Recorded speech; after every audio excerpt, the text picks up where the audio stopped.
Patuloy naman ang pagbaba ng antas ng tubig sa Pantabangan Dam sa Nueva Ecija dahil sa El Nino. Nakatutok si Jasmine Gabriel Galban. Hindi pa man pumapasok ang tag-init o dry season pero patuloy na ang pagbaba ng antas ng tubig sa Pantabangan Dam sa Nueva Ecija. Epekto ito ng nararanasang El Nino. Kasabay nito, tiniyak ng Kaseknan Hydropower Plant na makakapag-generate pa rin ng kuryente. Yun nga lang, mas mababa na lang na power supply ang kakayanin itong ibahagi araw-araw. So what we do is to impound yung tubig na yun until makargahan yung mga impounding reservoir namin. Then pag full na, tsaka kami magpapaandar.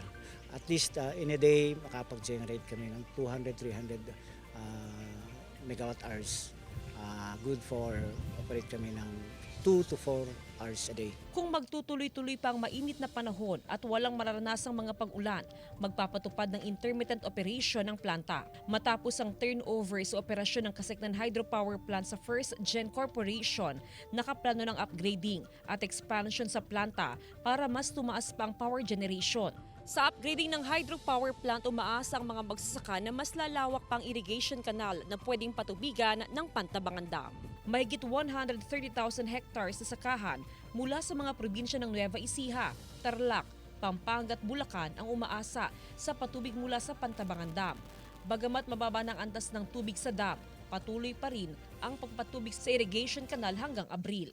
Kasama si Jing Dakanay, Jasmine Gabriel Galban, One North Central Luzon.